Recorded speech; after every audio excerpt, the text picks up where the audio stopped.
The leadership of Joan of Arc. But first off, I just want to make a disclaimer, a couple disclaimers. This is not meant to be a feminist rant, number one.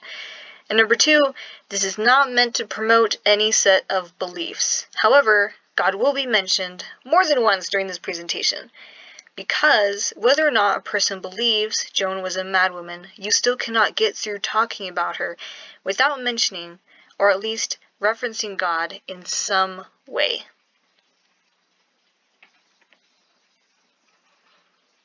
Now, the sliver of Joan's story I want to focus on requires some background. The story of Joan of Arc is actually kind of complex, but for the 1400s is very well documented. This is thanks mainly to Joan's two trials. The trial that condemned her to be burned at the stake, the trial of Condemnation, and the second that nullified the first. I will mainly be drawing my information from these two sources, since Joan is surrounded by just as much myth and legend as she is fact. Joan of Arc was born into a peasant family in Domremy, located in the countryside of Lorraine, a province of France, during the time of the 100 Years' War. Her mother described her briefly as this. Now, this quote is from the trial of Nullification, or called Rehabilitation. And real quick before I read this, I just want to give kind of another disclaimer that there are a lot of quotes in this presentation, but I don't read all of them, partially for time and for the flow of it. I had a daughter born in lawful wedlock who grew up amid the fields and pastures. I had her baptized and confirmed and brought her up in the fear of God. I taught her respect for the traditions of the church as much as I was able to do, given her age and simplicity of her condition, meaning peasant upbringing or humble home life. Because the people suffered so much, she had great compassion for them in her heart, and despite her youth, she would fast and pray for them with great devotion and fervor. At the age of 13, Joan first heard what is commonly referred to as her voices, being the Saints Catherine, Saint Margaret, and Saint Michael. They told and taught her to be a good girl, and that she had a mission to perform that would save all of France from the possession of the English. And this is my first point as to why Joan of Arc is such a great leader. This statement, the greatest leaders are the greatest followers, comes from the underlying principle that leaders are not leaders unless there are people to follow them. Even if that person, I guess, technically is yourself at times for certain situations. Real leaders are not merely bossy, but public servants. They follow and are guided by the needs of those they lead.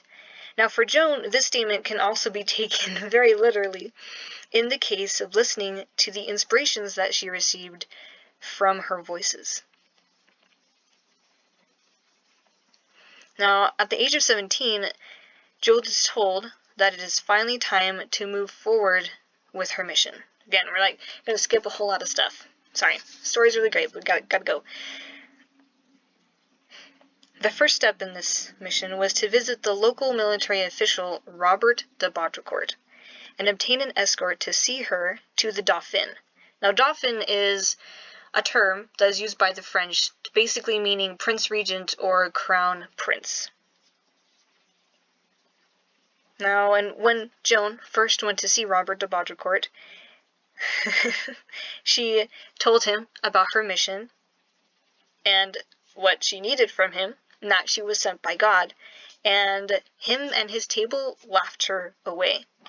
But she stayed in that town, repeatedly going and making her request, and people would come and see her at the place where she stayed while she was still in the place where she was at, the city of Vaucluse, I believe. And from these people that would come and see her and that she would speak with, Joan would learn and sometimes teach and astound. and when others were not talking, she would listen as much as she could. In this way, she learned that what her voices had been telling her about the state of France was truer than she already knew. Now, the current state of affairs. What in the world is actually happening at this point in time? For our sakes, I will give as brief of a rundown as I can. At this point, the English and the French have been fighting for around 70 years, with some interruptions. Most everyone alive at this point in time has no memory of a time of life without war. It is their lives to be in a mental state of uncertainty and peril. Imagine that you grew up in the constantly frightened environment of COVID-19. That was like your whole life. With the panic buying, bringing low resources, and the high possibility that if you came into contact with the source of the fear, or in this case, the war, that you will probably die. Now, your parents had done the same. I think oftentimes with things like this, fear is the actual killer, not so much the situation, because people panic and they don't think clearly. Then, with this understanding, we'll be close to the mindsets of the people. Now, the English had been defeating and pushing back the French for most of this time period, and at this moment, the French stood very, very likely to lose a last remaining strategic stronghold that kept the English from taking the country of France, the city of Orleans. I cannot speak French, so I probably butcher a lot of names. I apologize. Now, these decades of defeat with little success on the side of the French had them in patterns of using fear-filled tactics.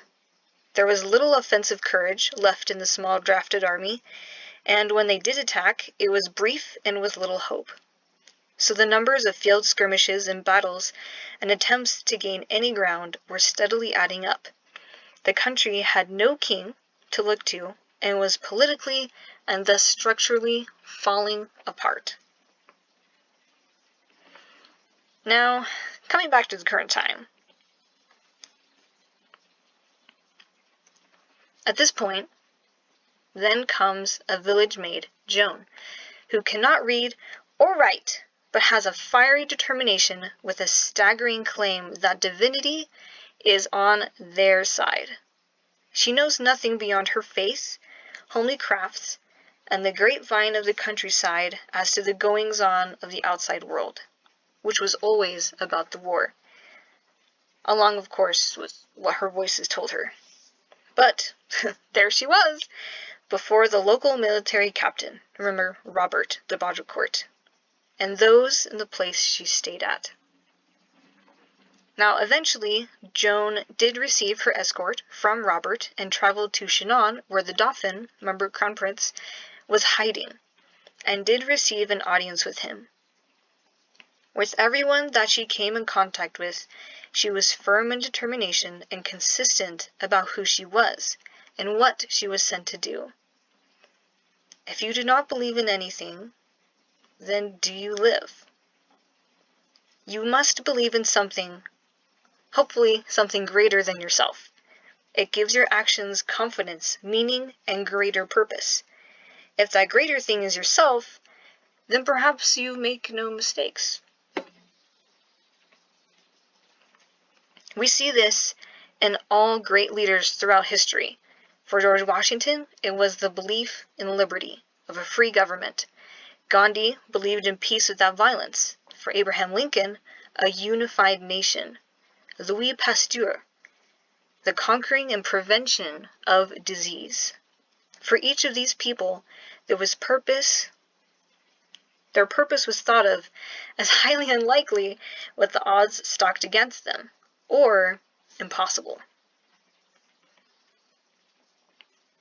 Now, after meeting with the Dauphin and going through an extensive trial that is believed to have been destroyed by the enemies of Joan of Arc during her lifetime, her request was realized, and Joan was made commander-in-chief of the French army at the age of 17-18. and she went straight to work, changing many things about how her military council and soldiers conducted war.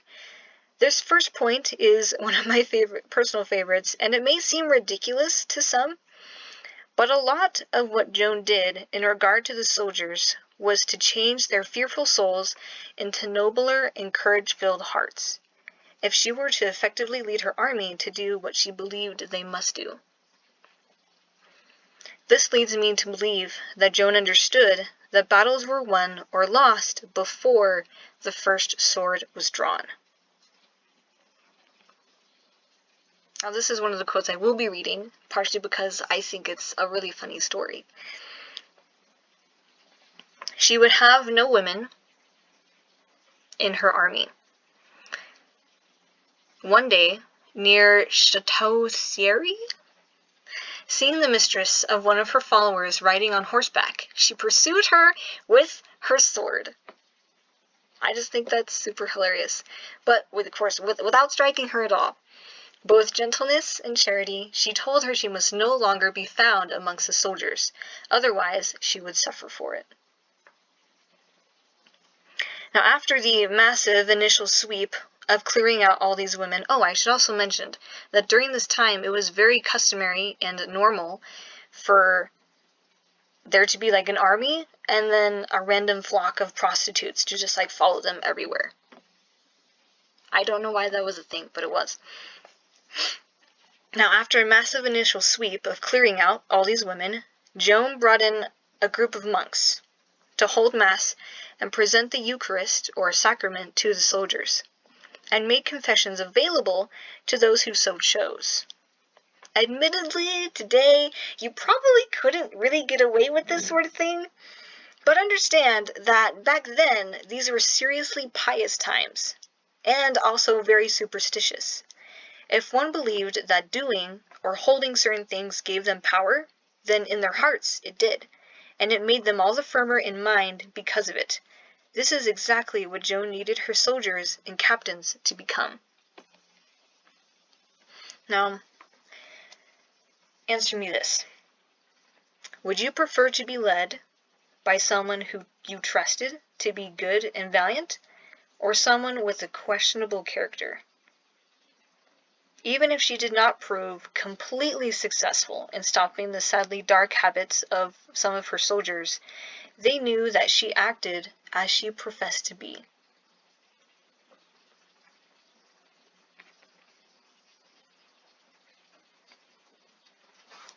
We know the wars of medieval days to be especially dark and brutal, not just in battle, but to those caught in the middle of it.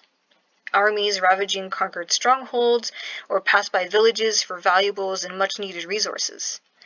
Joan would not have this practice at all. Although her little home of Domremy was mostly removed from the war, at a certain point of her upbringing, of her growing up, her hometown itself had been the subject of such a raid. I believe it was by the Burgundians, who were French that thought the English had the right to the crown, basically French rebels. The whole village was almost completely burned to the ground, with very little left to start over with. She knew personally the feelings of the people who lived close and intimately with the chaos of this forever war. Not to mention that these were largely fellow French. She would have her soldiers understand that they were not conquerors or a necessary evil in order to be rid of the English. They were liberators and bringers of peace, and thus should act like it.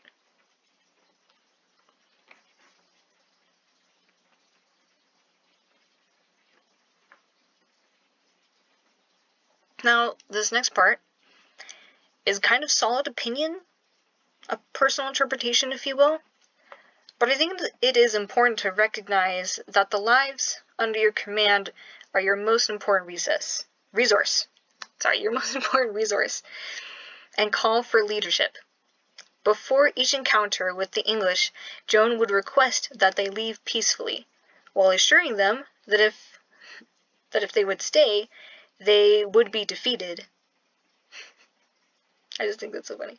Okay, oftentimes, Joan offered them leave to take their horses and sometimes even their lesser armor with them, like the padding underneath the actual metal, on condition that they would make no attempt to retaliate or attack for a certain amount of time. I wonder who that sounds like. This next principle that I'm about to mention is often, I think, more spoken of on an individual combat level, but I think it applies to any and all. It is important to know when to fight and when to hold back. This shows discipline and discretion.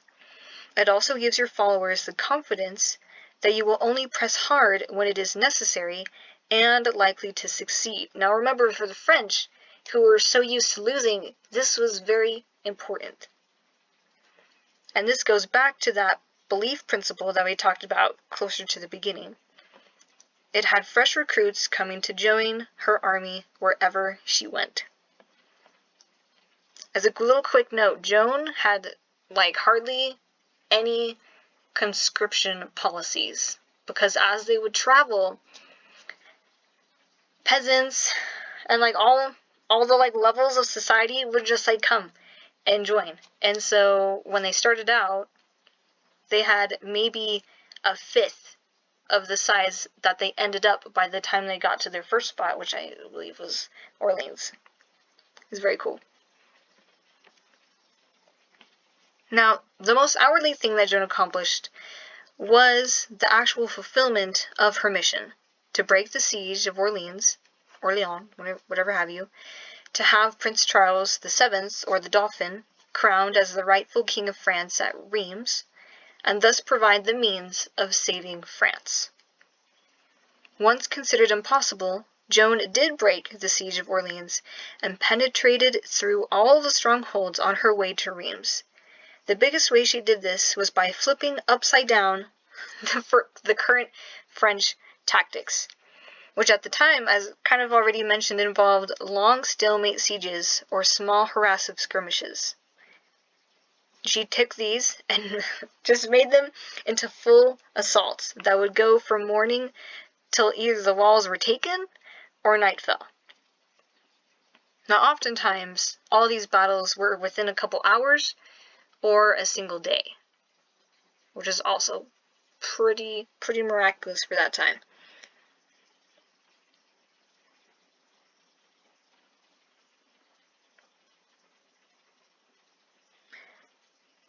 This is why the focus on changing the army was touched on before talking about the obvious fruits. Because literally you could not have a full offensive without changing the attitudes of those that you want to be offensive. Now, this sudden turn of tactics from defensive to full offense was, after resecuring Orleans, took the English by complete surprise. Still, many strongholds tried to withstand the French, but they lost, and lost again.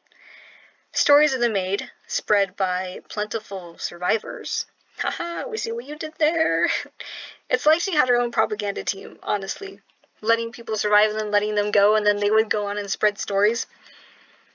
Would reach the towns ahead, and after the first batch of victories, the French army basically walked to Reims, because the English heard that Joan and her army were nearing, and then the English would either run away, just abandon wherever they were at, or surrender themselves willingly. This happened with around 30 towns. Joan only fought in a total of 13 battles. Now, understandably, this can seem very brash and risky, and indeed it was. But despite this, these battles usually ended with little loss to the French and heavy losses on the English side. Some of her generals attributed this to her strategic placement of artillery and other projectiles, which thwarted the tactics of the English tried to use with their longbows to scatter the French, as they had done in the Battle of Agincourt, which I believe was led by King Henry V. But there's a lot of Henrys, so I could be wrong. It can be very natural to be all like, well, of course Joan would charge. Of course she would go complete offensive. She was sent by God. And of course he was going to protect her and yada yada. Well, someone actually did ask her about this. And this is, I think it's a fairly good quote. I'll read it. I'll read part of it. This is from a conversation she had with one of the women that she stayed at in one of the conquered cities, I believe. We often talked together, and I would say to her, "If you do not fear to go to the attack, it is because you know that you will not be killed." To which she would reply that she had no greater security than other soldiers.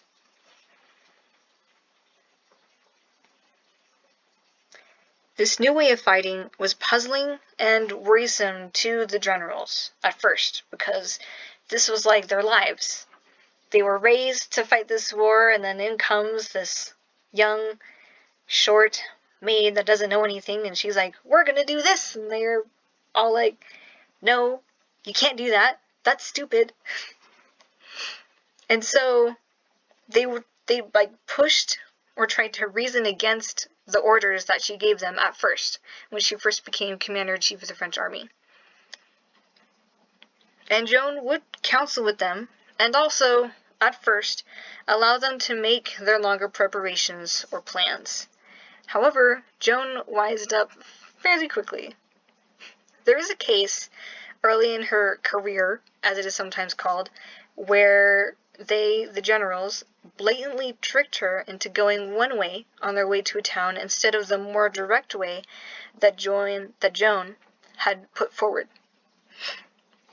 Joan's reaction to this was stern words that put them at the responsibility of the people they were trying to save, and, more importantly, showing them that she was more aware of the situation than they had guessed, by telling them beforehand the trouble that they would come across on the path that they had tricked her onto, one that could have been avoided, and saved them a lot of precious time.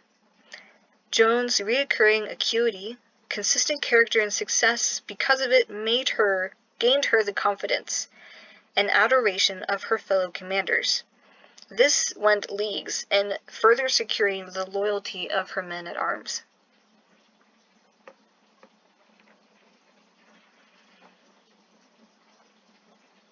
Now, you may have noticed that a lot of what I have put forward in this presentation has had a lot to do with the kind of person that Joan was, rather than